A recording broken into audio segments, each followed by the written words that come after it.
It was a shock, first of all, getting that diagnosis. And I went many years physically okay. I had practiced yoga for many years before the MS, and I thank God for that. All the things I practiced over the years, they really paid off for me. And I hope I can just go deeper and find out these truths that I really believe in. I believe in energy, medicine, and feeling, the energy moving into different parts of my body. You're not your thoughts. You're not your breath. Something beyond. In the last year, the MS has gone really downhill. I really can't get my fingers. And, doing the best I can. Hello, and a warm welcome to the Journey Journals. My name is Gaia from Life of Gaia, and in today's interview, we are going to be going beyond the body, and we're going to be looking at finding spiritual depth through the challenge of multiple sclerosis.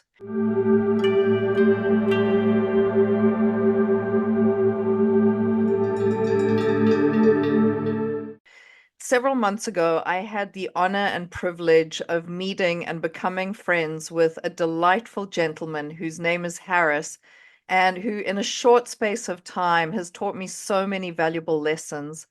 Now, Harris has been living with multiple sclerosis for 25 years and has developed his own unique ways of adapting to his changing circumstances. And so I wanted to invite him onto this interview for him to have a conversation with us and to share some of his valuable insights and experiences. So a very warm welcome to you, Harris. And thank you so much for that introduction. Very much. Thank you. You're welcome.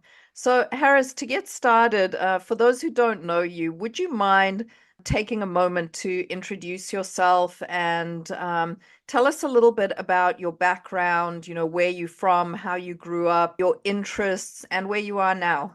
My name is Harris. I'm a 74-year-old male. I was born in the Bronx, New York, and I lived there. My parents were divorced early. Me, my brother, my mother lived with my grandparents at fifth floor walk up in the Bronx. And when we were about 13, 12, we moved to Brooklyn.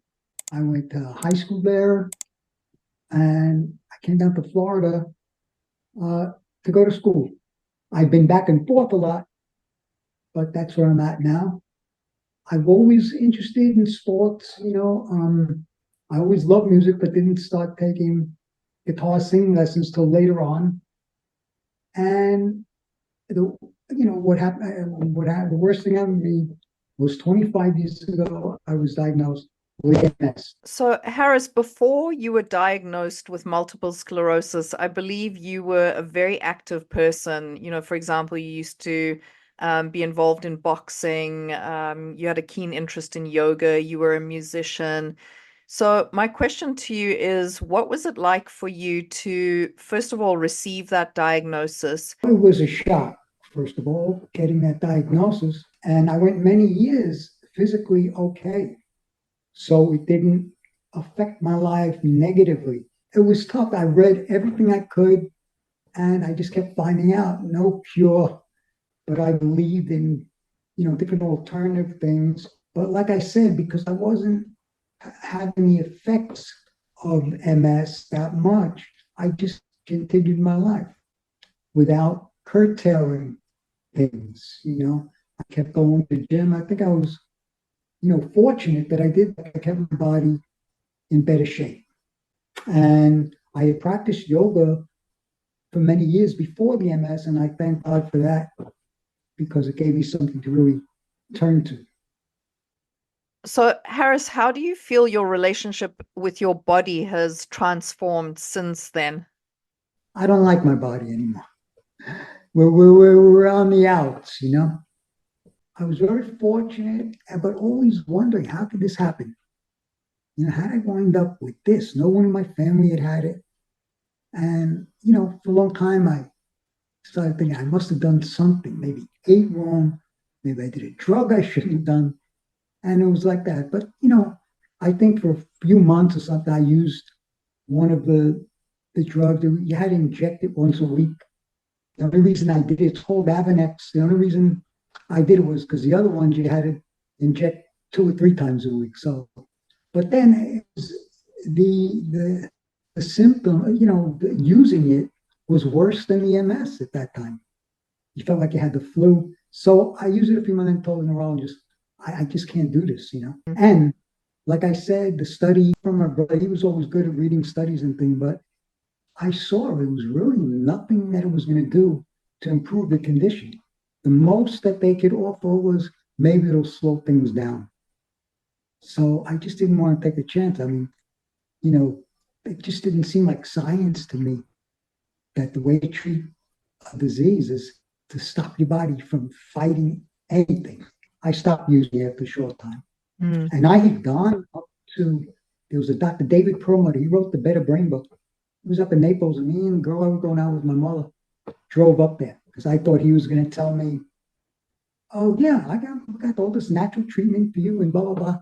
And he took a look at my MRIs. He was the guy who told me I got to start doing something. He came here doing all the right things. He was surprised I knew so much about the supplements, but he said, Harris, your MRIs look so bad.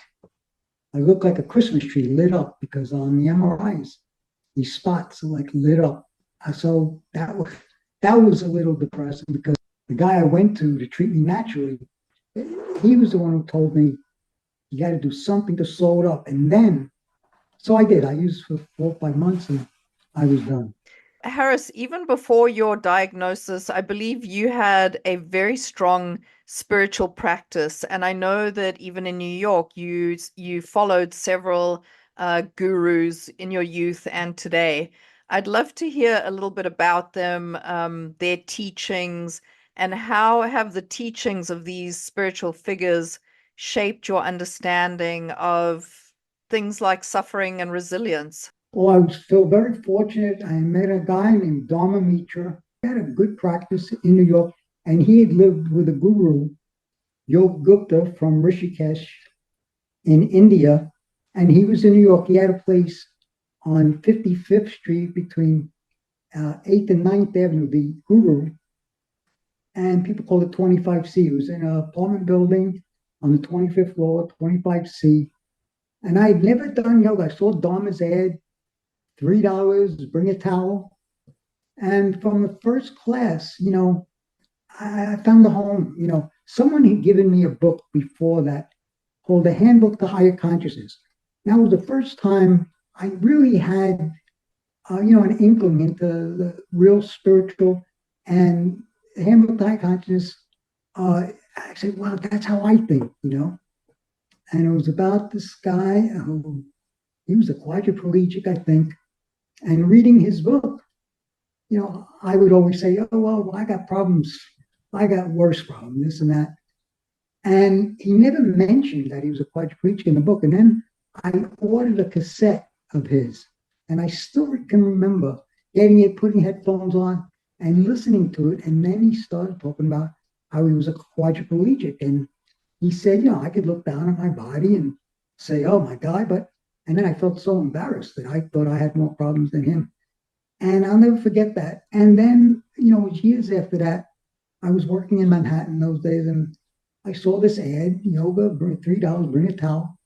And I met Dharma, and immediately I knew there was something different, like a different energy. And I just hit it off with him. He had been living at the Guru like for 20 years. They had a yoga center in Queens. And like you had mentioned to me about how you became full-time in what you were doing. And Dharma too, him and his brother came from Brazil and to meet the guru, and I think his brother may have come first. And then Dharma said, and then from that point on, I became a full-time yogi. And it's strange, even back then, I could see myself becoming a full-time because I started getting very good at it, and Dharma was letting me teach his classes. He'd have to take care of business or go somewhere.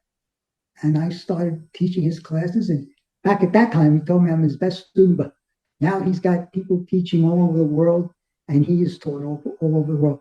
And then one night it was snowing, and he was always telling me about the guru. And we're walking on 55th and 8th and 9th, and we get to this building, and he shows me.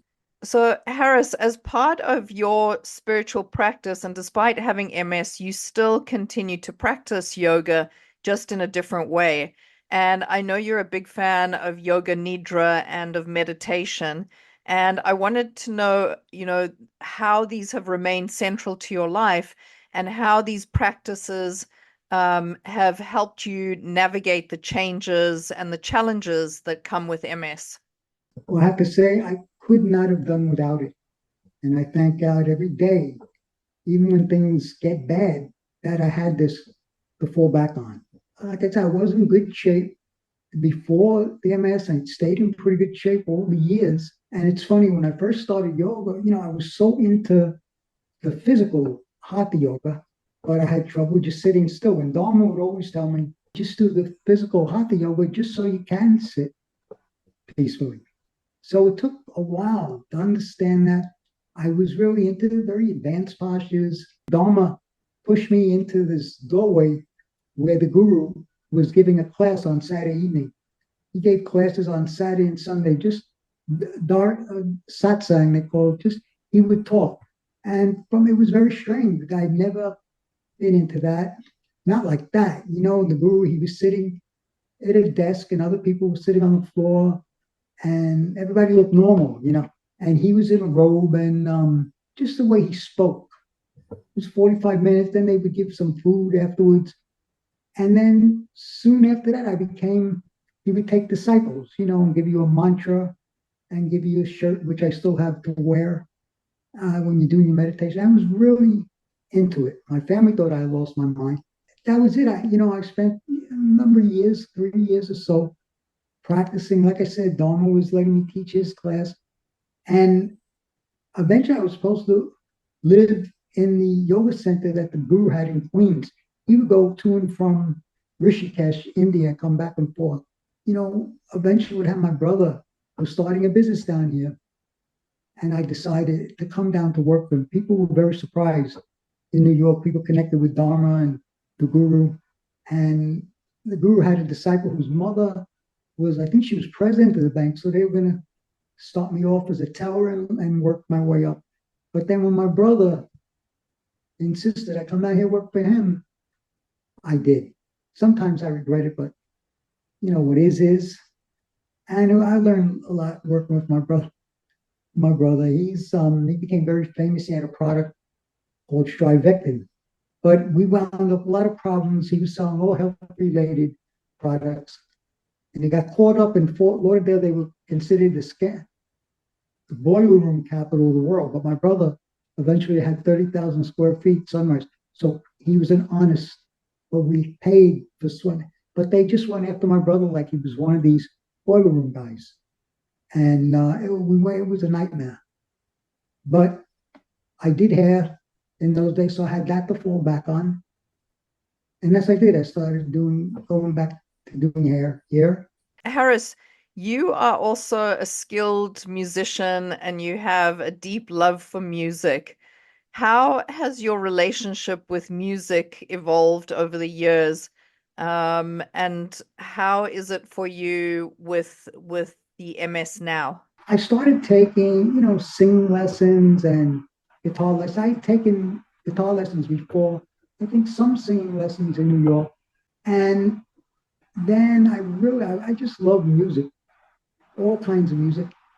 And then one of my singing instructors, it was a girl from Colombia, and she thought I had a good voice. She tried to encourage me to start doing these karaoke things.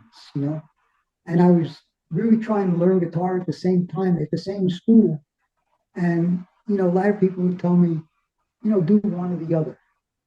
But I figured if I wasn't that great a singer and I wasn't that great a guitar player, if I could do both, okay, it would be better. And I did. And at the school, it was a very good school. They were very professional. They had recording studios, a lot of bands came in and out. So you get a chance to actually sing there, and I just loved it.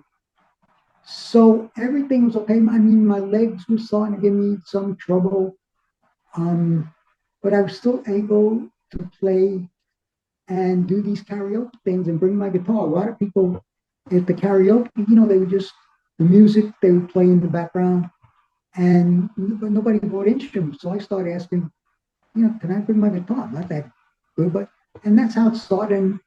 it was going really good. For me, it was for fun. But, when people come up to you and say, oh, that sounds good, the guitar, yeah. So I was all excited by it. And then it got to the point where I was doing this place in karaoke, and I was playing. Some guy got on before me, a young Spanish guy, and he was playing guitar and singing, and he had a black guy playing drums. Then when I got off, he said to me, look, next week, you sing and play guitar, I'll play drums for you. I was like, wow. And he gave me his card, and he was entertaining people in their homes, And then the next week, they shut everything down because of the pandemic. So, and then I wound up going back, but that pretty much curtailed everything. But I still played, I love practicing singing. And in the last year, the MS has gone really downhill. So I really can't get my fingers around the guitar. So I'm always singing, to myself, humming. I was always humming. Then I read something one time, singer who had a throat operation. Make a long story short, humming was one of his recuperative practices. So I was always humming. And like I say, I love it. So I've had to let go of different things, but I pray that I can somehow still get myself into shape, at least, playing guitar. So the yoga nidra helps me a lot. I believe in energy, medicine, and feeling, the energy moving into different parts of my body. And, doing the best I can. I have to not really accept, as I say to myself, maybe I could accept everything, but I don't want to, because I can accept. Some people, Gaia has been very supportive, in a way, telling me I'm doing good. She thinks I'm handling things well. But, I don't want to accept being this way forever. Harris, on this channel, we talk a lot about plant medicines and psychedelics in general. And I know you've made use of psilocybin and cannabis, and they've been part of your healing process.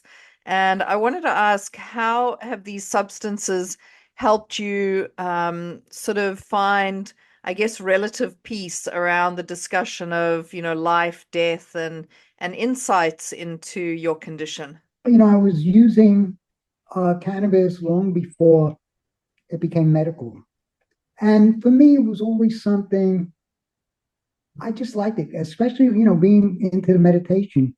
The combination was great. I loved, practicing all my yoga and then smoking a joint. And it just always put me in a little bit different place. When the whole psychedelic thing was going on, I tried LSD, in the hippie days and all, but I didn't like it. I felt too out of control.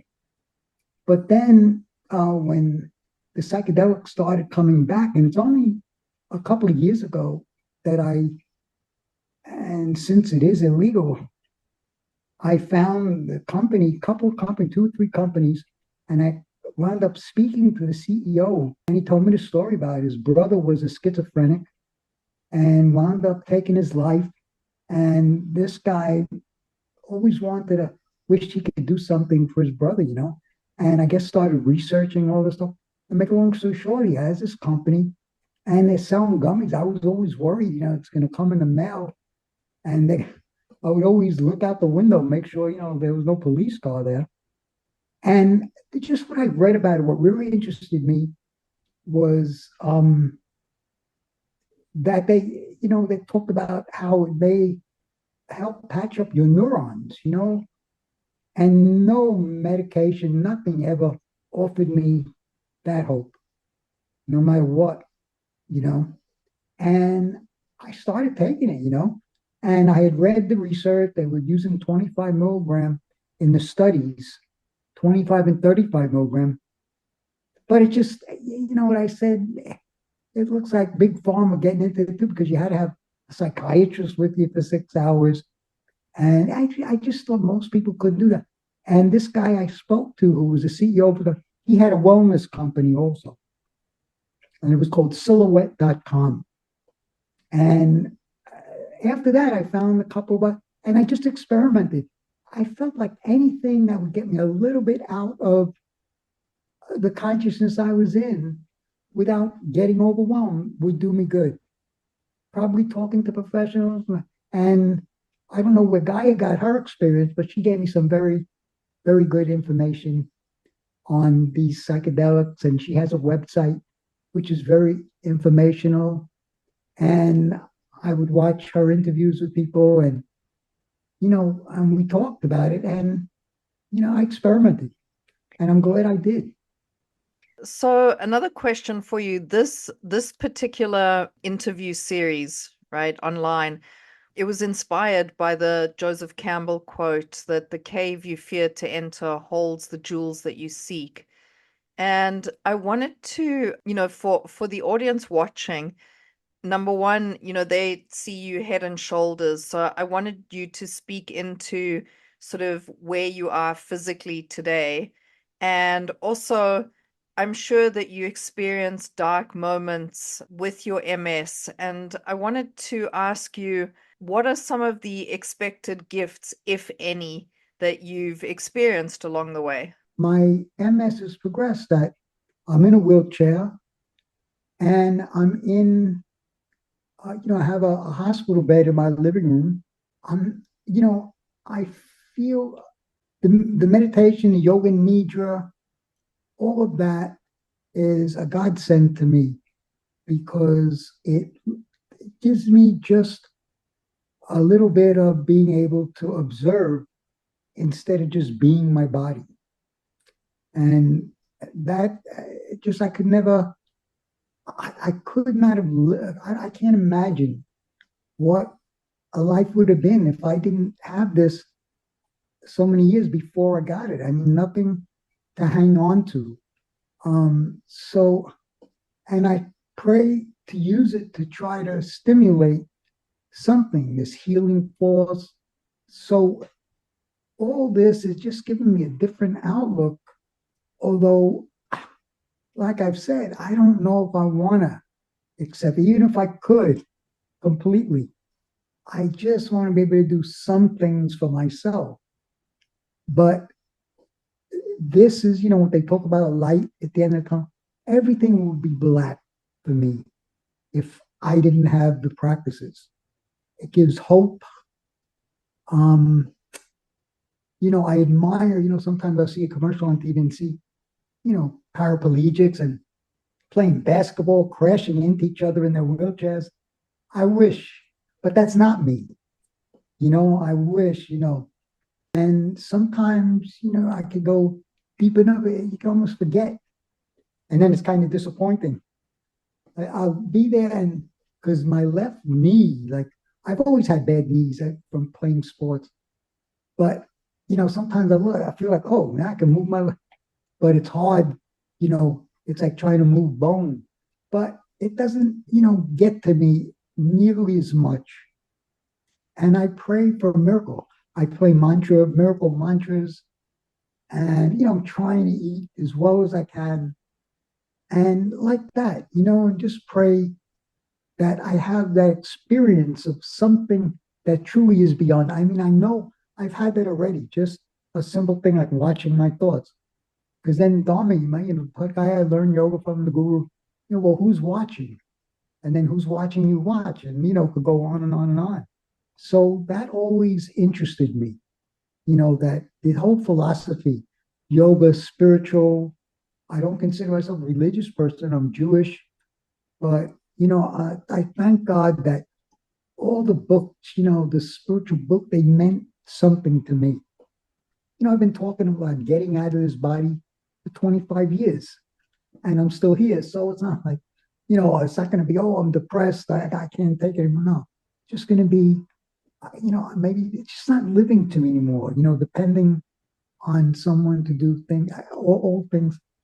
I don't, who knows what it'll be. But I've researched it out. There was an organization called Final Exit, this guy whose wife. So Harris, that brings me to the next question is, it's interesting. The topic of death is very uncomfortable to most people. And the one thing that I've always appreciated about you is that we have very, very open conversations about death and dying. And you always have very candid thoughts to share about it. And I'd love to ask you if you could share your thoughts, just around death and dying. Well, I had the same difficulty. I mean, long before I thought about, doing it to myself, right? And I would think about it and it never bothered me. Then after the MS, it became a little more, because reading about MS, I don't want that to happen to me. I couldn't. But thank God, all the years that I stayed on my feet and I had all the yoga, the philosophy, and the reading. One time I did mention to the guru that, what if I couldn't take this anymore? And I don't like what he said to me. He said, you'll have to start all over again. So I'm not, but I just read different things. I was around my father when he passed, around my mother, and I kept reading about it. And then, my thoughts were always, God, you put an animal out of misery, but a human being has to suffer. And then the whole political thing, now there are 6 states where they have doctor assisted. And, but they make it, you have to have 6 months or less to live. So the point is, I've seen and I've read about suffering people go through. And I thank God so much that I spoke and thought about this long before, because once you're in the hands of doctors, that's it. You're stuck. And if you didn't have any philosophy, any knowledge at all about it, you have nowhere else to turn. You have to listen to what the doctors say. So you just think about it. If you got a prescription from a drugstore and it said you can get sores in your mouth, you're not going to be able to eat, all your hair's going to fall out. So that's how they treat things when you're dying or you have cancer. I just, no way. I could never see it. But it was always an uncomfortable conversation to talk to anybody about it, especially family. What are you going to do? Kill yourself? What amazed me one time, and this was way back before I had MS, it was like during the Vietnam War, you'd see these monks protesting the war. Yeah, he'd sit down in front somewhere, and the other monks, they'd pour gasoline, they'd light him up. And he would sit in a meditation position just when he was burned to a crisp. Fall. I remember telling that to my mother, and it was like, the reactions of people who don't say, oh, what do you want to do? You burn yourself to death? So like that. No, Ma, thanks. Thanks for the support. But it was, but then when you meet people like Gaia, I have a psychologist who I met Gaia through, and the reading, I just, I don't think it was an accident that I found all these people and the reading material, and I got the knowledge long before, you know, I had to deal with it. So I thank God for that.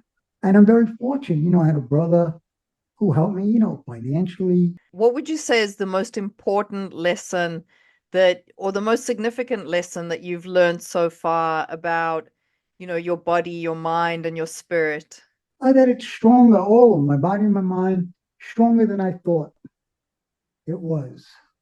I just could never, ever picture myself in a wheelchair, not the good thing was I lived a pretty simple life. So I didn't need although I had, a lot of things. Unlike my brother, he was, I think I was fortunate that I was able, like going to my brother's homes, like palaces, but like a lot of fun. But I was always comfortable coming back to a 2-bedroom condo. I just had no problem with that. Like someone said, well, I want to live out with you, but no, he was him and I'm me. So, that's the most important thing I realized was that all the things I practiced over the years, they really paid off for me. Seems like they continue to pay off. And continue, and I hope I can just go deeper and find out these truths that I really believe in, reading them. what are some of those truths for you, Harris? That you're not your body, that you're not your thoughts, you're not your breath, something beyond, but then I used to say, well, I said, I do my meditation. What am I going to meditate on? The pain I'm in or that I can't move? But there's something about just observing your breath, observing your thoughts that sort of separates you. It's like a miracle, I would love, and I think I would even appreciate it more, being able to, walk, just do simple things. Go to the refrigerator, I mean, get in my car, go to Publix, simple stuff, Yeah. I think the biggest thing for me was like, I amazed myself that I was able to just continue on. Like, I fought for so long not to get a handicap for my car, I thought it would bring me bad luck. But little by little, you accept certain things. If you had to go back to your younger self now, like when you were first diagnosed, what would you say to offer sort of comfort or perspective to your younger self for the journey ahead? There's always hope. Things may look so bad that nothing can get better, but it will somehow, some way. And I don't know if I would advise this to anybody else, but to Harris, I say, look, Harris, if you really can't take it, there's a way out of here. So, and I'm conscious of, I wouldn't want to leave a mess to anybody else. So I thought it was going to be easy. Uh, they use the doctor assisted Nembutal. And years ago, I started looking, it seemed like it would be pretty easy to get. Today, it's almost impossible. They stopped really prescribing barbiturates because too many people, I guess, mix things and whatever. So I would tell that person, I'm here 25 years later and it hasn't been that bad. It's not good. It's nothing I really would have chosen to experience, but it will get better. You'll find something to change the way you think. And I love, alternative. I'd be very careful, whatever doctor you speak to, keep within your own, but always be looking for more information and, things that will help you, even if you can't move your body the way you want. A lot of people, I think, just naturally, they have children, family, a job, they have to keep going. And I feel fortunate that I don't have those big responsibilities anymore. People just want control. And that's all I want. I just want to know if it's my time, I want to get out of here as least messy as possible. I have a pistol here. I would hate to use it, and I don't think I could. I think I'd be a terrible shot anyway with my hands on. I'd have to research where do you put on the temple. Or I just want it to be available. That's a fair request to have. And, I see these articles recently in the news about that death pod. They've created it so that you can 3D print it yourself. And even that is getting so much pushback from a legal standpoint, and they're making it so difficult. But I think it's a fair request and a fair option to have available if that's your choice. Absolutely. I mean, available, that's all. Today they're keeping people alive. Oh, it's not for me to say, but I've read what families say. I mean, I just read an article about a hospital in New York where they were doing all these heart implants, transplant, but then the hospital had to keep the person alive for at least 30 days or they wouldn't get more funding.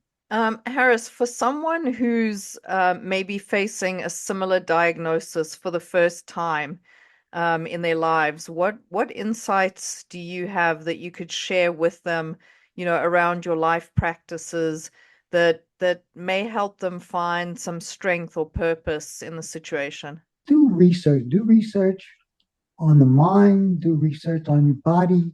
The latest things people are using, and that there is a way spiritually and mentally out of the deep problem. Like, I would and just develop some sort of faith in something beyond your thinking, beyond your body, and just keep reading, other people's experiences who've gone through or going through what you're going through and put your energy into it.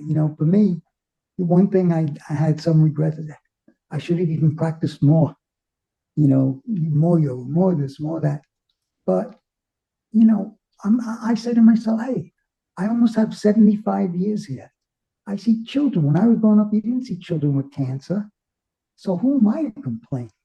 See them 5 years old, no hair. I mean, my God, what torture. So why would I complain? Harris, what is your message to the world? Don't listen to other people say negative things about things you want to try. Don't, like for me, I know eating well, trying to exercise, and all the plant medicines were a lifesaver for me too. And like if I was just using what they want to call drugs, just to party, have a good time, no, I use it. I try to use it all. I've partied with them, but I try to use it, to further my spiritual. Thing is, stick to what you believe. You're not hurting anyone else, and know things. There's always a chance to get better. Always a chance miracles happen every day. I believe that myself. We're absolutely surrounded in an unfolding miracle. And so, Absolutely. Watch the sun come up, watch it go down. How is this possible? Who did this? So everybody has to find a different way, but there are ways for everybody, I believe, just to make it easier to go through whatever they're going through.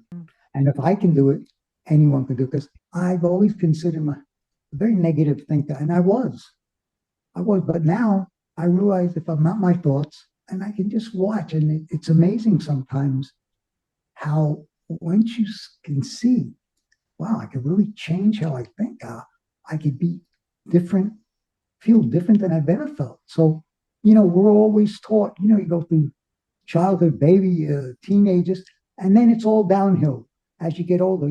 But maybe physically it's downhill, but mentally, emotionally, and spiritually, you got three things getting better. So, and I just pray, we talked earlier, you had mentioned about Alzheimer, people are so afraid of that, but in a way, they have what I'm going for with meditation practice. Stop thinking. And if people could be taught that, maybe that's going to be a nice state.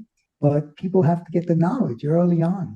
it's a good message. Just stop thinking, people. The one, I do, I try to do as much meditating, and then sometimes like, oh my God, I'm not thinking. What's the matter? And I almost try to think something. And I go, oh, Jesus, what have I done? But yeah, I mean, something, there's something there. And like I said, God is not here to punish anybody. And Thank you for that, Harris. thank you. Yeah, and just coming to the end of the interview, I wanted to take a moment to acknowledge you for a couple of things. And the first one being a lot of the audience can't see what is happening in the background, right? And so I want to acknowledge you for making it through and pushing through all the challenges that were involved in this interview on a physical level, because I have seen you in person, but most people can't. And so I want to acknowledge the physical limitations that you have presently, even on this interview, holding the phone, moving it closer to you, having to turn off the air conditioning, and all of this with limited mobility. And yet again, you've come through it with shining colors, as you always do. Yeah, so I want to acknowledge you for doing that and for making it through almost 2 hours of, I guess, discomfort in a way. So thank you for that. Acknowledge you because, and hopefully another thing I would say to anyone going to, hopefully you're fortunate enough to meet people like Gaia along your travels that push you and help you cope. And I've met people over the years, that meeting Dharma, the guru, Gaia, a psychologist I go to, Dr. Maya. And all you have to do is keep open to it. And people will come into your life that will help you more than you ever imagined. Thank you, Harris. I also want to acknowledge you for, despite everything that you go through, you still full of gratitude. You hardly ever complain. I love how open and honest and candid you are about everything and about sharing, what you've learned and your difficulties. And you make comments like, oh well, 25 years later, it hasn't been that bad. And so you just, to me, it's been such a gift knowing you in person, and I continue to learn from you and you like this shining light to me. So thank you for that. Thank you so much. And, I've had a lot of help, different people I've had helping me do things your own family wouldn't do for you. So I don't know if Norma, who's helping me now, would agree that I'm such a nice guy. But most of the time, right, Norma? I'm okay, right? Hi, Norma. Norma, say hello to the people. Norma is what they would call an aide, and it's so much more than an aide. Has been a friend, like I say. Norma's been doing things for me my own family wouldn't do, people's family wouldn't do.